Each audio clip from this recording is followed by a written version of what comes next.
I will introduce you to David Starkey, a fantastic author, fantastic broadcaster, historian. So, without further ado, I give you David Starkey, CBE.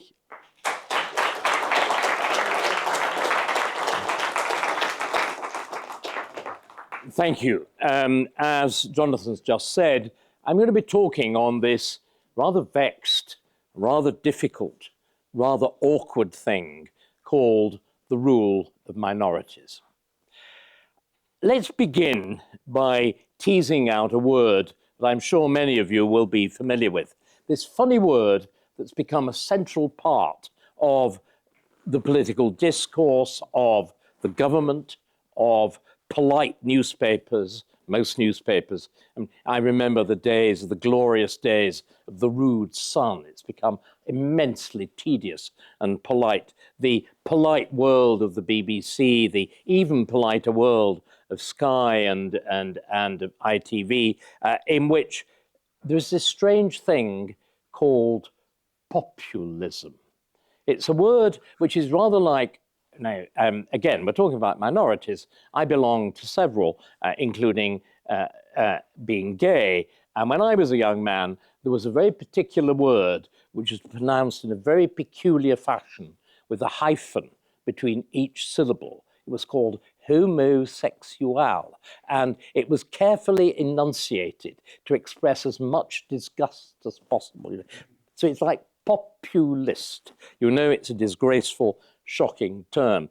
And populist, of course, is somebody else who has hyphens between his syllables. It is Nigel Farage, again, to be said in a fashion which indicates as much disgust, disdain. The three, disgust, disdain, distance. D words are very good for and so, but what, ladies and gentlemen, does the word populist mean? Well, I'm sure, in fact, I've just been talking to one of you who is actually a classicist. There may even be more of you in the room, which means at least there's elementary literacy, which is a change from many universities that I've addressed. The word populist simply is the same root. It comes from the Latin populus, meaning people. It's exactly the same root as the Greek democracy. So why have we had to invent this other funny word, which means exactly the same as democracy? And the reason we've got to invent it is the core of what I'm going to be talking about this evening. What does the word democracy mean? Could anybody, again, we're in a shared enterprise here. Could anybody offer me the classic definition, the very simple definition, demos, and the word meaning rule? What does it mean? It simply means rule by, or the majority of the people. What does the word populist mean? Or populism? What's the difference? Why have we had to invent a new word? Remember, whenever we have people, there are far too many of them, who prattle about the role of Christianity, like Tom Holland, who prattle about Christianity as the foundation of our politics, it's manifest nonsense. The actual language tells you it's classical. It's the roots of Greece and Rome. Christianity is most comfortable with absolute monarchy, which has been its first cousin throughout the ages. So why have we invented this? Why have we had to invent the new word populism? Anybody speculate on an answer? Have you all noticed? Yeah.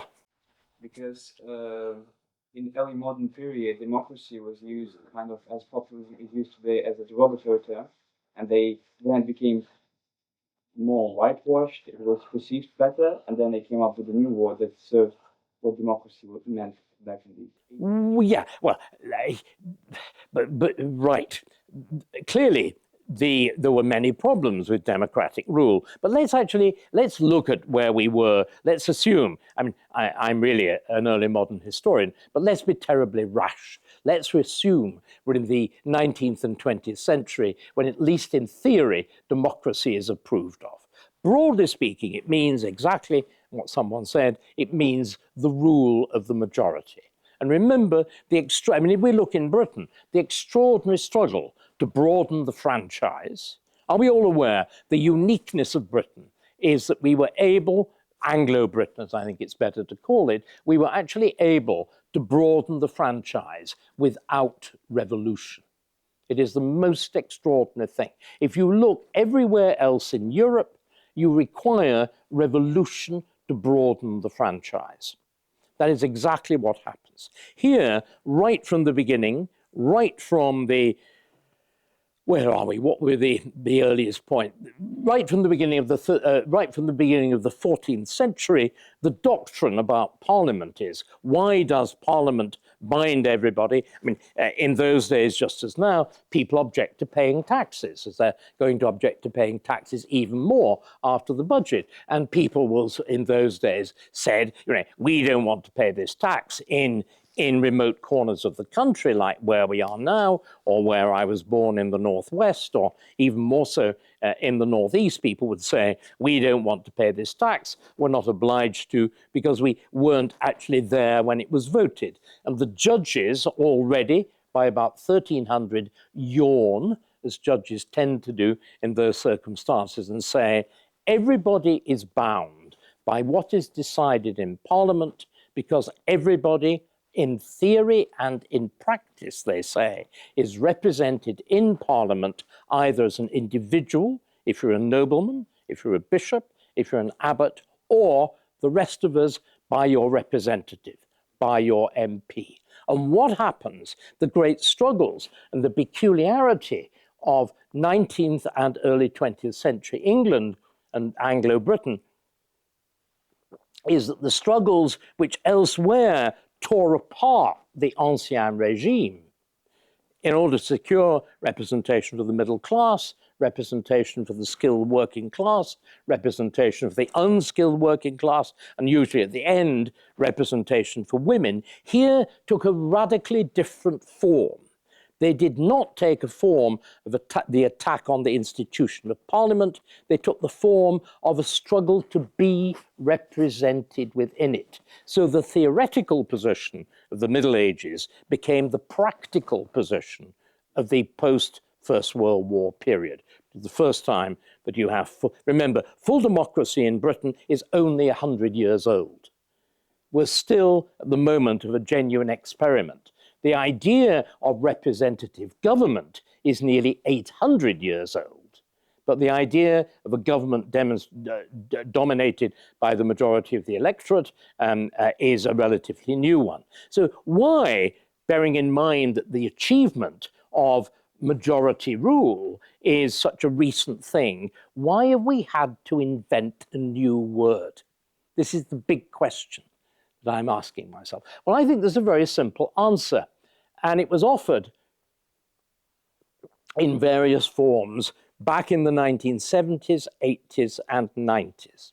What has happened, and this is why why I'm giving you the talk this evening, why we're going to have the debate that we're going to do this evening, is that the idea of majority rule has been construed to be fundamentally disgraceful and dangerous.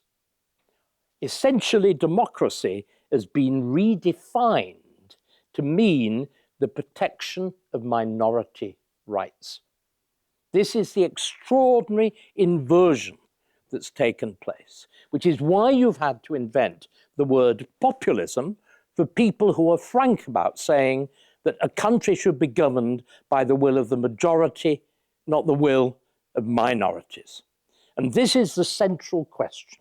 And what I want to explore with you this evening is why and how this change has taken place, how it's embedded in both institutions and attitudes, how there's an extraordinary, strange combination between the heights of political, legal theory on the one hand, and the strangest excesses of wokeism and whatever on the other. And the reason that the change is so dangerous, the reason that the challenge to the new establishment of populism is so strong, is precisely because woke and our new institutions effectively have the same theme. They're both protecting the minority, and the more mad the minority, the better. I mean, can I just invite you all to contemplate the absurdity that a central feature of our political discourse is transsexualism? It is utterly, preposterously absurd. It is like making Frankenstein's monster the center of political discourse. It's, well, bearing in mind this is a sensitive topic, I won't do my usual rant on the subject, but it is the most extreme example of a very tiny and very strange tail wagging a very large dog. So how's it happened? Well, the first thing I think is to reflect on the queasiness about democracy that followed the Second World War. I think this is where so many of these problems arise. Clearly, the rise in Germany, in Italy, in Spain, of movements of the extreme right, genuine movements of fascism, almost all of which had a powerful element of democratic legitimacy. In other words, that a significant part, if not an absolute majority, of the electorate had voted for them, becomes, as it were, an awful warning. And the result is that when the world is reconstructed after 1945, I'm born on the 3rd of January 1945, and it really is very important, I think, for all of us to be aware of the very, very understandable, I think most of the consequences were actually dreadful, but the very deliberate intention after the Second World War to start afresh. And it seems to me to be one of the absolute central features of what's gone wrong and what's gone right throughout the West and in Britain in particular. For example, I mean, just to diverge to the margin, because I think it's useful in these things, why are our towns so dreadful? Why is provincial England so absolutely shit? The answer is because it was badly rebuilt. You look at the horrors of what was done the horrors of what was done in Coventry, the horrors of what were done in Plymouth. Everywhere we rebuilt after 1945, we rebuilt badly. We rebuilt shoddily. We rebuilt even in Bath, we rebuilt in a fashion which destroyed as much of the past as we possibly could. I now live just outside Canterbury, when I'm not in the middle of London. And in Canterbury, which was an absolutely intact medieval town, there was a German Baedeker raid, in other words, using a guidebook, deliberately to inflict cultural damage. And about between 1/3 and 1/2 of the historic centre was destroyed. It was built in half timber, so like Coventry, it was highly vulnerable to incendiary bombs. It was damaged by incendiary bombs. The real destruction was carried out by the mayor of Canterbury, who decided that the surviving site of wrecked buildings destroyed morale. So any building that was damaged was knocked down completely, and then is rebuilt in 50s fantasy neo-Georgian, which is the trashiest, the least substantial, the ugliest form of architecture you can possibly imagine. And you compare that with what is done in Germany and what is particularly done in Poland and in Hungary and in Lithuania and in Latvia. In all of those countries, there is the awareness that the reconstruction, the continuity of the historical fabric is necessary for the construction of a new and securely rooted in the sense of R-O-O rather than R-O-U-T, rooted society. We took completely the different approach, that we would have a radical novelty. And radical novelty is the surest way you lead yourself to destruction. It's the destruction of the Burkean notion of the bond of past, present, and future. So I think we need to be aware that not simply in terms of building, but in terms of political ideology and ideas, there was this desire, particularly powerful in the Anglophone world, for some sort of fresh start, for some awareness that there had to be breaks. And of course, in Germany, remember the German constitution of West Germany is essentially put together by the English in the immediate aftermath of the Second World War. And that constitution is essentially designed to put a brake on majority rule. This is the fundamental thing. And as I said, you can absolutely see why. In Britain, of course, itself, this area was barely thought about at all. The Second World War, politically, however much it produced a desire, as expressed by the Labour government of 45, for a new beginning, for a new world, and everything else, in Britain seemed the outcome of the Second World War was a triumph for what we were, for a triumph for what we had been, a triumph for that vision of a popularly rooted politics. The Second World War was the supreme popular war. It's the war which is, above all, the First World War was fought for king and country. The Second World War was the popular war in which Labour and Labour ran, as it were, the home front. Churchill ran the war, but the actual dominant element, the sense of all in it together, the world of rationing, the world of everybody wearing a tat uniform, the vanishing of the epaulettes and the ceremony and the silver and whatever of the First World War had gone. Right, so there we are. What is it that has changed even in Britain? We've got then this model in somewhere like Germany and the German constitution of a deliberately anti-democratic, or at least, let's use a better word, counter-democratic. Well, the next thing where we will find this full counter-democracy is in the early EU. The Iron and Steel Federation is established as a deliberately counter-democratic enterprise.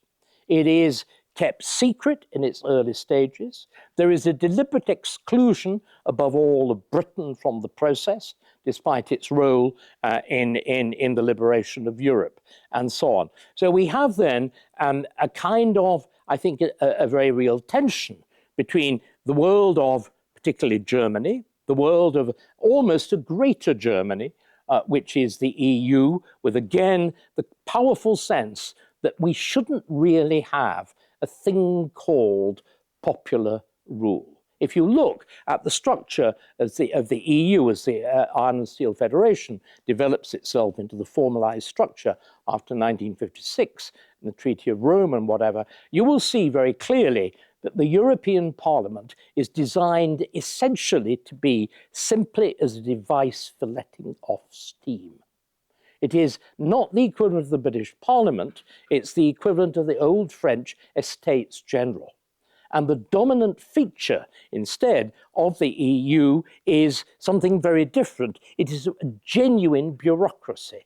The European Commission, again, the British get this entirely wrong, and one of the reasons why we mishandled our relationship with Europe so powerfully was this. We got it wrong because we assumed the Commission was supposed to be a sort of civil service, that it was supposed to take the instructions of politicians. Not at all. There was the central idea that the elite class, the expert class of the Commission actually were the ones who, exactly by their separation from the ordinary processes of political pressure, would best perceive an overarching public interest. So, as in so many other ways, the Channel acts as a profound divide in which, you look at the very simple business of everybody asks, why does it take so much effort to build a railway in Britain as opposed to a railway in France? The answer is very simple. In France, you have an elite that decides, highly educated, the products of ENA and whatever, how that shall be built. If there is opposition, they have two ways of dealing with it. You either bribe it or you bully it. And this ensures you build a railway very, very quickly. If you're in Britain, you have instead a public inquiry in which every single force represented by legal counsel at vast expense fights itself until there is some sort of, well, perhaps sometimes, and sometimes never, sometimes some sort of process of resolution. So you have one, which again is this typical feature of the difference of the cultures on either side of the channel. On that side of the channel, it's essentially deductive. It comes down. On this side of the channel, it's inductive. It goes up. So we have that sort of tension. And I think in Britain, now talking here, at least I'm talking very specifically in Britain, because as a conservative, and you've labelled yourselves right-wing, you cannot have a general conservatism. Conservatism is not a universal phenomenon. It is a highly specific one, couched in terms of specific nations and the experience of specific nations and communities. So our experience of what we're talking about now is very sharply conditioned by where we are, by our historical experience, by our recent political developments and so on. And I think that the great shifts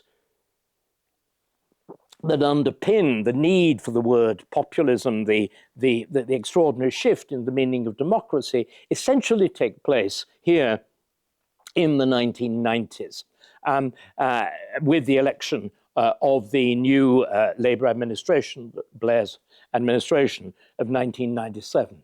Because with that administration, you get an administration which is absolutely convinced that the British way, which broadly speaking took the view that democracy means what it says on the tin, was wrong, and that the continental way, which had decided that democracy was probably rather a bad thing and should be all about the limitation of the majority, was right. And clearly, if you actually look, and I'll just very quickly summarize now, if you actually look at what happens between 1997 and 2010, it looks, when you examine it first and superficially, it looks purely random. This is how it got away, how they got away with it. On the other hand, if you look in terms of consequence, you will see that every single thing that was done, the independence of the Bank of England, devolution to Scotland, the incorporation of the European Convention on Human Rights, the Constitutional Act of 2005, which replaces the Judicial Committee of the House of Lords with the Supreme Court, the demotion of the office of Lord Chancellor, and the Equalities Act of 2010, you'll see every one of them had one central feature. Every one of them was designed to remove power from our elected representatives. Every one of them was designed to remove power from Parliament and from ministers who, I would be the first to admit, whether we call them left, right, centre, whether we call them Tories, Reform, Liberal, whatever, are usually awful. But they have one outstanding virtue. You can actually remove them by a vote, as we saw conspicuously in the last election. But if you look at all of those changes, the great chain of quangos that were set up when you remove the control over the setting of interest rates from the Chancellor of the Exchequer and give it to the Monetary Policy Committee. That is the first of an extraordinary series of quangos which takes every single central issue of governmental responsibility away, and sharply away from the from anybody who's directly answerable to the electorate. That's to say, the setting of interest rates, as we saw with that, then with the Climate Change Committee, the entire issue of climate policy is similarly removed. Even more removed, of course, when the Conservatives actually redouble on what Labour had done by introducing legislatively the target of 2050 for net zero, which means that not simply is it removed by putting largely in the hands of a specialist committee, but is further removed, isn't it? Because the set committee is now, the select committee, the specialist committee is now further backed up by what? It's further backed up by the Supreme Court. Our policies on energy use are now determined largely by judges. It's completely demented. What expertise do judges have in this area? Still worse in terms of the Climate Change Committee, English nature, the thing that determines that newts and badgers and whatever are actually more important than human habitation. All of these things are, again, have another absolutely fundamental problem. They incorporate the interest of a very small, very specialist, we're again talking about minorities. These are the minorities of experts. The enormous precedence that's given to the interest of a single specialist group. Look at the profound mishandling of COVID. It is when you give power to a specialist group of medics whose only concern is minimizing deaths. There are 1,000 other considerations during a pandemic, like the general health of the population, like education, like other diseases. But instead, we privileged, in the most extreme fashion, a highly specific minority. So what we've done, and we can then just continue this through. The most important of them is, of course, the incorporation of the European Convention on Human Rights. And again, we need to be very clear about what that actually means. The idea of human rights is it's a lovely, cuddly thing. The capturing of language by the left is of central, as George Orwell recognized, is of absolutely central importance of all of this. But what in practice now do human rights mean? When again, we have to understand these things historically. When the European Convention, and again, the way the left always defends this is to turn it against those on the right. It's invariably, Churchill was involved. Eleanor Roosevelt was involved. That's absolutely true. But they conceived of these things in a completely, Maxwell Fyfe, in a completely different way. They saw the purpose of either the United Nations Convention or the European Convention as protecting us, the individual, against the overweening power of the state, which had damaged the individual so profoundly under Nazism and whatever. What has happened? And it's happened quite specifically, and it's happened with deliberate legal thought and very high-level legal thought, is that the conventions on rights, either the European or the United Nations Convention, have been deliberately inverted. And rather than protecting the rights of the majority against the state, they've been turned into the protection of minorities against the majority. And the only way that can be done is by the overweening power of the state. And one sees this most deliberately and most dangerously in the area of hate speech. The remarkable research of Jacob Machangama, extraordinary mixed-race Dane, on the subject of hate speech demonstrates conclusively that the way it's done is by a conspiracy of the Soviet Union and Soviet satellites in the process by which the United Nations Declaration on Universal Rights is transformed into the Convention. And if you look in the Berkeley Law Review and all let me get it right, the Berkeley Law Review and whatever, that's used for the justification of hate speech and the limitation of freedom of speech, they always cite these particular interventions in the reworking of the Declaration into the Convention. And what they were doing, have you ever wondered why people like me are always called a fascist? Why is this absurd term sprayed around? Well, it's sprayed around because it was the word that the Soviets used in the immediate aftermath of the Second World War to provide legitimate grounds for limiting freedom of speech. That's how it's done. And we need to understand this, and we need to understand something else. We need to understand that the Soviets, right from the beginning, understood that the way that the West could be got at, because what we're talking about now is the subversion of values. The subversion of the values of the West, and Machangama is absolutely precise and clear on this, was because essentially of our overweening pride in terms like universalism, equality and whatever. And the obvious, simple retort, two of them, slavery and imperialism. And you use those, you use, as it were, the historic, you could describe them as the curse of Cain of the West, and the Anglophone West in particular, to destroy it from within. And of course, to use, as the United Nations incorporates more and more of ex-colonialized powers, to use it as turning the universalist machine of the United Nations against the West, to subvert it. Now, how does this finally come home? And I'll try and summarize this now quickly, and then we can get into the debate. The great change is summarized quite clearly by Lord Bingham, who is the greatest lawyer of his generation back in the 1990s, and the figure who catastrophically is largely responsible for the setting up of the Supreme Court.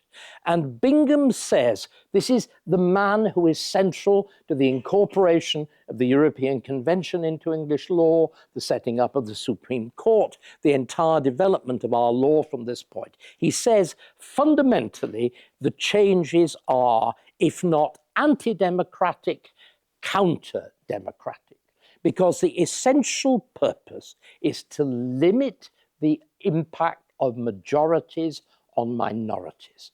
The fundamental purpose. So democracy has been completely redefined. Democracy is now not about the rule of the majority. It is the limitation of the majority in how it handles minorities, which is why we have this grotesque politics in which the British Foreign Secretary calls himself a Caribbean and chatters about reparations, in which the entire notion of the interest of the state is stood on its head. Again,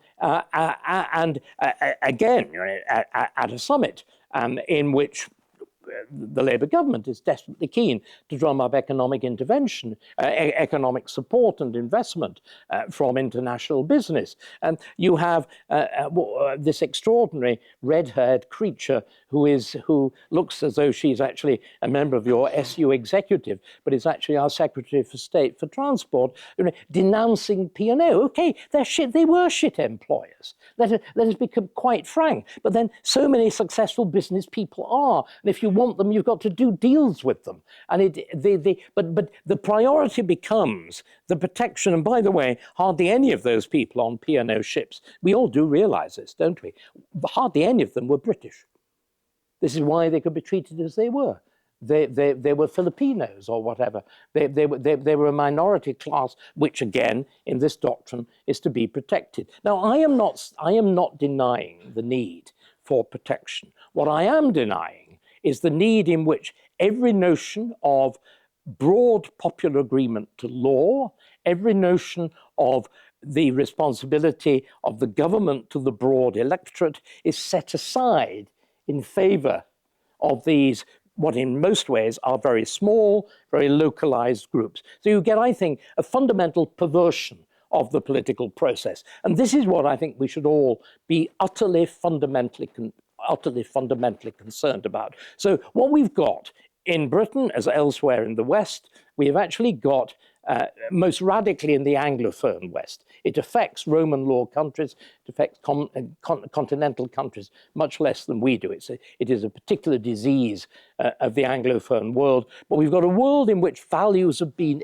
inverted, which is why you've had to invent a new and pejorative language to do it. So we've got then a series of absolutely fundamental constitutional changes which have effectively usurped the idea of majority rule in Parliament and majority rule by a majority in Parliament in favor of a very, very different notion of highly limited sovereignty, effectively subordinate to primary concern for the minority at home, and a highly abstract view of international law, which again prioritizes the assumed victims of international relations on the other. Which brings us to something else.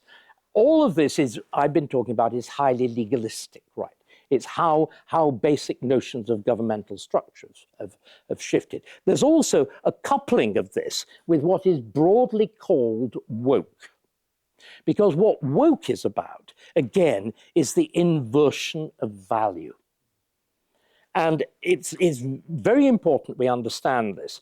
Woke essentially is a Christian heresy. No idea how many of you here are Christian. I think you are probably. Would anybody here like to recite the opening lines of the Magnificat? He shall put down the mighty from their seat and exalt them of low degree. See what I mean? It's exactly the turning upside down. So what becomes, which is what Jesus promises in the world to come, not the world now. And what it is the idea that the West, us, the white, almost all of you are white males like me, we are the ancestral oppressive class. We have no value. White lives do not matter. That is expressly stated by whatever she's called, Prim Gopal at Cambridge, at the college opposite to mine, at Churchill College, Cambridge. She can actually get away with saying white lives as such have no value because we are the historic oppressor class that must be subverted, destroyed, inverted by the new rule. Well, once upon a time, they were called minorities. Now, of course, it's proclaimed as the global majority. But it is the idea that in this inversion of value, the staggering achievement of the West, and particularly the Anglophone West, is a mere wicked oppression, that instead we have this extraordinary world in which there is a new importance to skin color. Melanin determines whether you're good, and can we all realize this is the point that it's got to, in which the amount of melanin in your skin determines whether you're virtuous or not.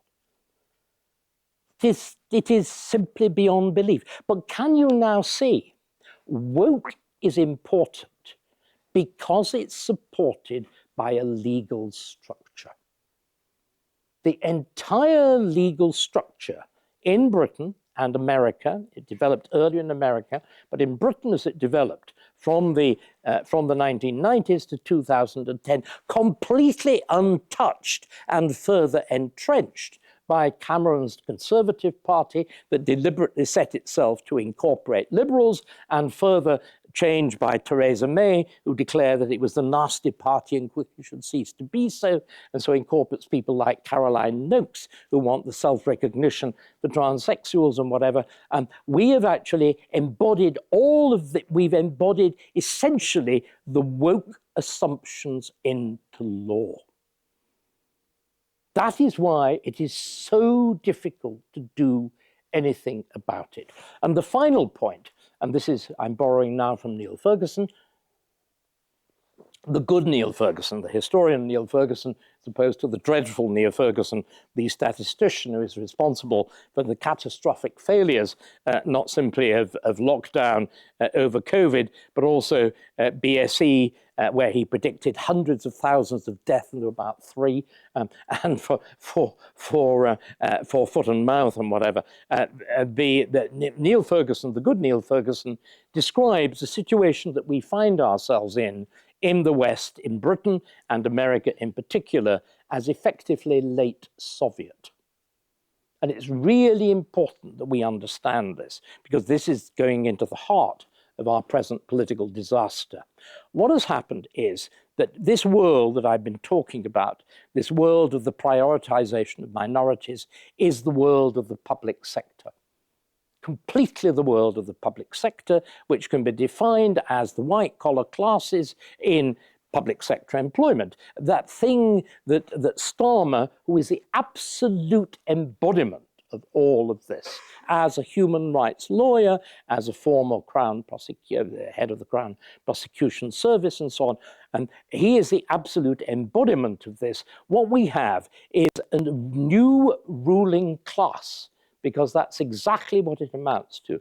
The public sector, this thing that he constantly talks about, public service, really means the public sector, which is why this group has been treated with the extraordinary showering of wage increases. Remember, the public sector, you should all be noting this, it's very important for your future employment. You can retire at 60 as a civil servant. You get hugely enhanced pensions. You get defined benefits pensions. Nowhere in the public sector, nowhere in the private sector can possibly match those. Do you know what the level of your contribution, your and my contribution to the pension fund of a civil servant is?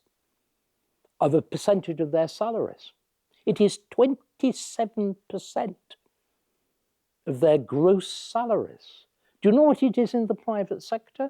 It's between 3 and 7. So you've got a genuine privileged class who espouse university teachers, a genuine privileged class that espouse these values, and outside you've got a new underclass, those who actually work in the real market economy and have to pay for this, who on the whole do not espouse these values. So you have something very, very similar, either, depending on taste, to the world of the late Soviet Union or the world of 1984. And there isn't very much difference between the two of them. And again, what's striking is this is essentially a middle-class phenomenon. Outside, this is why there's this staggering sudden difference of the vote on the right, be it in Britain or in America, the sociology of the right-wing vote. So once again, the issue of minorities acts as the absolute litmus test for all of this. And I think it is, I was delighted to be asked to talk. I'd never thought of doing it. It's really a great tribute to whoever came up with this. It acts as a kind of Archimedean fulcrum into what's gone wrong. And of course, therefore, points to some of the things that we need to do to get it right. Thank you.